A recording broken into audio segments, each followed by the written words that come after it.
नागपंचमी की कथा। नागिन ने किसान के बेटे को क्यों डस लिया।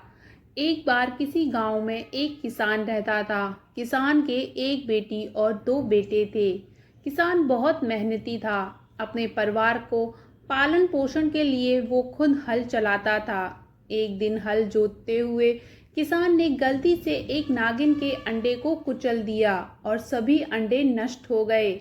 नागिन खेत में नहीं थी। जब वह लौटी तो बहुत गुस्सा हुई और उसने बदला लेने की ठान ली। नागिन ने कुछ ही समय बाद किसान के बेटे को डस लिया, जिससे दोनों की मौत हो गई। नागिन किसान की बेटी को भी डसना चाहती थी, लेकिन वो घर पर नहीं थी। अगले दिन नागिन फिर किसान के घर आई तो देखकर बहुत हैरान हुई, क्योंकि किसान की बेटी ने नागिन के सामने एक कटोरी में दूध रख दिया और नागिन से माफी मांगने लगी। किसान की बेटी के इस रवैये से नागिन बहुत खुश हुई और नागिन ने दोनों भाइयों को जीवित कर दिया। यह घटना श्रावण शुक्ल की पंचमी को हुई थी। यही कारण है कि इस दिन नागों की पूजा की जाती है। नाग पंचमी के बारे में आप कितना जानते हैं? 1 मिनट में खुद को परखें। वहीं एक दूसरी कथा के मुताबिक एक राजा की रानी गर्भवती थी। उसने राजा से जंगल में फल लाने की इच्छा व्यक्त की। राजा ने लगा, तभी वहां नाग देवता आ गए और कहा कि तुमने मेरी आज्ञा के बिना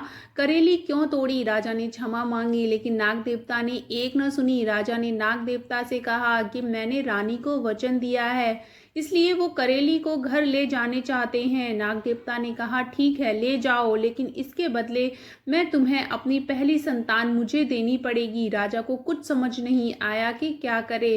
राजा ने वचन दे दिया और घर आ गया।